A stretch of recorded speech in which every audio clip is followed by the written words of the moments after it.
민주당 원내대변인 김현정입니다. 장동혁 대표의 공직선거법 위반 사건에 대한 검찰의 항소 포기, 내로남불이 아니라면 지금 즉시 재판 재개를 촉구해야 할 것입니다.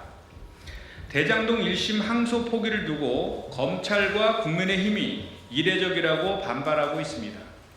그러나 장동혁 대표는 지난 총선 당시 재산 3천만 원을 축소 신고한 혐의로 지난해 10월 기소됐고 검찰은 당선 무효형인 벌금 100만 원을 구형했습니다.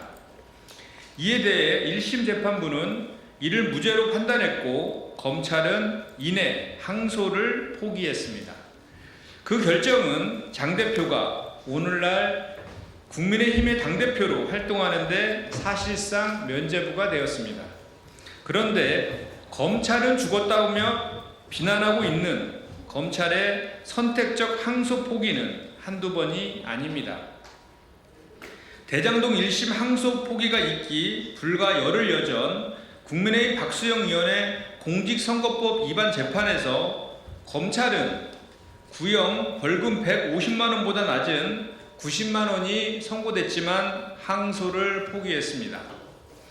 2021년 국민의힘 조수진 의원과 2019년 원희룡 당시 제주지사의 공직선거법 재판에서도 검찰은 구형보다 가벼운 선고가 나왔음에도 항소하지 않았습니다.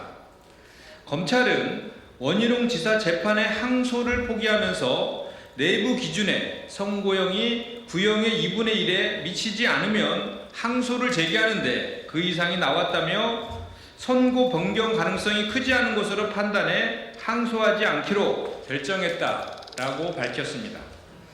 대장동 1심 재판에서 피고인 5명 중 2명은 구형보다 무거운 형이 선고됐고 나머지 3명도 검찰의 항소 기준보다 높은 형을 선고받았습니다. 더욱이 별건 수사 등으로 인해 검찰이 내민 증거까지 배제된 상황입니다. 똑같은 항소 포기를 두고는 본인들 사건엔 침묵하고 대장동 사건엔 봐주기와 외압을 운운하며 장애투쟁까지 벌이는 국민의힘의 모습은 자기 모순이자 전형적인 내로남불입니다. 이에 호응해 조직적으로 반발하는 검찰의 태도는 선택적 분노이자 윤석열 정치검찰의 쿠데타에 불과할 뿐입니다. 지금 장 대표와 국민의힘이 쏟아내는 비난은 스스로를 향해야 마땅합니다. 그들 스스로가 피고인이었던 공직선거법 재판에 항소 포기한 검찰에 대해서는 왜 모두들 침묵하고 있습니까?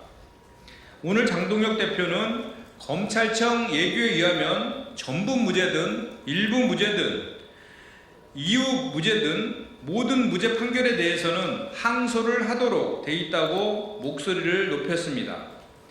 장동혁 대표에게 언론 일치를 요구합니다.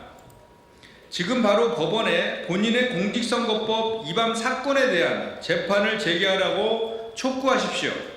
그래야 마땅할 것입니다. 조작수사 피의자들의 집단 항명은 검사 신분증을 방패 삼아 국가 시스템을 조롱하는 국기문란 행위입니다. 대장동 조작수사 혐의의 핵심 당사자인 검사들이 항명하며 집단행동에 나섰습니다. 이는 수사받고 처벌받아야 할 자들이 대래 검사 신분증을 방패 삼아 국가 시스템을 조롱하는 국기문란 사태를 일으키고 있습니다.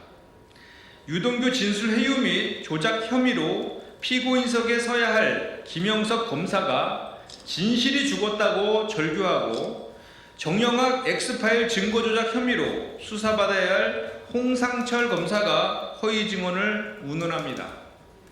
모두 윤석열 정권 당시 꾸려진 대장동 2차 수사팀의 핵심 일원들입니다.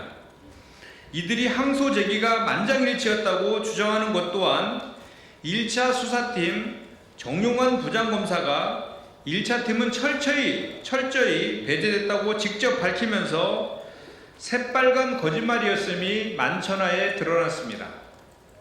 결국 이번 사태의 본질은 처벌이 두려운 조작수사 피의자들이 스스로 정의의 순교자인 양 행세하며 국민을 기만하려는 이선적 작태일 뿐입니다. 이는 조작기소 2차 팀을 꾸린 일선으로 지목받는 한동훈, 주진우 두 인물이 위 이선적 몸부림에 노골적으로 가담해 옹호하고 나선 것과 정확히 궤를 같이 합니다. 법무부는 자고우면하지 말고 법치를 조롱한 항명 검사들에 대한 징계 절차에 착수해야 합니다. 또한 지금의 검사 징계법은 중대 비위나 항명을 저지르고도 파면조차 당하지 않고 연금마저 챙겨가는 검사 방탄법에 가깝습니다. 더불어민주당은 검사 징계법을 개정하거나 폐지해 이러한 특권을 없애고 모든 공무원과 동일하게 국가공무원법의 엄중한 심판을 받도록 할 것입니다. 이상입니다.